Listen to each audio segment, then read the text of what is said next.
ইংরেজবাজার থানার আইসি সঞ্জয় ঘোষকে ক্লোজ। মঙ্গলবার মালদা রেঞ্জের আইজিপি এবং পুলিশ সুপারের কাছে মেইল বার্তা দিয়ে রাজ্য পুলিশের এডিজির পক্ষ থেকে আইসিকে ক্লোজ করার নির্দেশ জানানো হয়। পাশাপাশি সঞ্জয় বাবুকে শীঘ্রই ভবানী ভবনে এসে রিপোর্ট করতে বলা হয়েছে। এদিকে দুর্গাপুজোর মুখে ইংরেজবাজার থানার আইসি সঞ্জয় ঘোষকে ক্লোজ করার ঘটনায় চরম গুঞ্জন শুরু হয়েছে বিভিন্ন মহলে। পুলিশের একটি সূত্র থেকে জানা গিয়েছে 2024 সালের 1 ফেব্রুয়ারি ইংরেজবাজার থানার আইসি হিসেবে দায়িত্ব নিয়ে পেয়েছিলেন সঞ্জয় ঘোষ। চলতি বছর ইংরেজবাজারে একের পর এক খুন, সংঘর্ষ, নানান ধরনের অপরাধমূলক ঘটনায় সংশ্লিষ্ট থানার পুলিশের ভূমিকা নিয়েও প্রশ্ন উঠতে শুরু করে।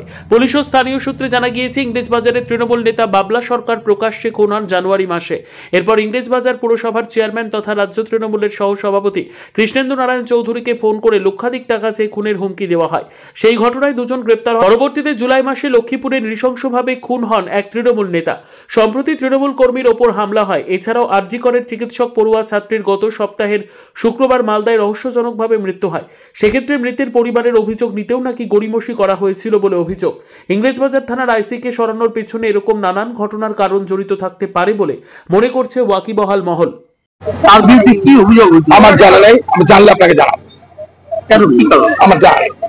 দলের গোষ্ঠীকন্দল কি বেড়ে গেছে? না, আমার জানা কোনো গোষ্ঠীকন্দল মালদা জেলায় নেই। যারা গোষ্ঠীকন্দলের কথা বলছেন আমি জানি না।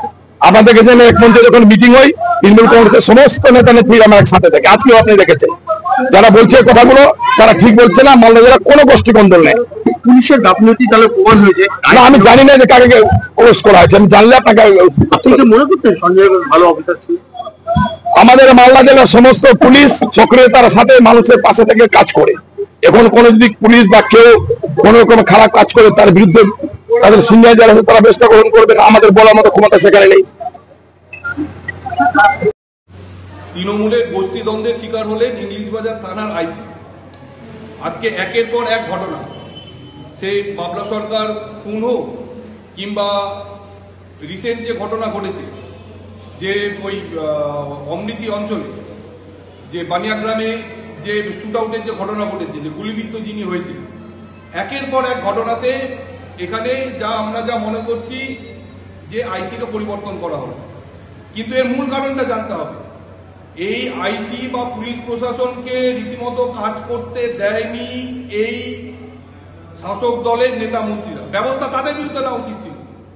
এখানে বলির পাঠা হলেন থানার আইসি এবং তিনি আমাদের কাছে যেটা খবর, তিনি অনেক কিছু করতে চেয়েছিলেন কিন্তু তিনি করতে পারেননি এই সমস্ত শাসক দলের নেতা মন্ত্রীদের। এখানে শাসক দলের নেতা মন্ত্রীরা কখনো কাউরে হাত কেটে নেন, কখনো কাউরির পেট কেটে নেন, কাউকে গুলি করার নিদান দেন কিংবা কাউরির মুখে অ্যাসিড ফেলার নিদান দেন। কিন্তু মমতা ব্যানার্জি তাদের বিরুদ্ধে কোনো পদক্ষেপ নেওয়ার সাহস পর্যন্ত দেখাতে পারেন না। তো আজকে আইসি তার কৃতকর্মের ফলটা ভোগ করলেন। পুলিশ প্রশাসনকে আমরা বলে রাখতে চাই, এই সরকারের যদি দাবিদারি করেন এবং এই সরকারের যদি পদলেহন করেন তাহলে আজকে ইংরেজবাজার থানার যে আইসির যে অবস্থা হয়েছে, আগামী দিনে আপনাদের একই অবস্থা হবে। তাই সংবিধানের শপথ নিয়ে আপনারা এখানে চাকরি করছেন। আমরা আপনাদের কাছে আবেদন করব যে আপনারা সংবিধানের শপথ নিয়ে সরকার যে কথা বলছে সেগুলো না শুনে মানুষের কথা শুনুন, সংবিধানের থেকে কাজ করুন। আর যদি সেটা না করে সরকারের পদলেহন করতে চান তাহলে আজকে যে ইংলিশবাজার থানার আইসি যে অবস্থা হয়েছে, আগামী দিনে আপনাদের একই অবস্থা হবে। এটা আপনারা অক্ষরে অক্ষরে মিলিয়ে দিন। This channel does not promote or encourage any illegal activities. All contents provided by this channel is meant for educational purpose only.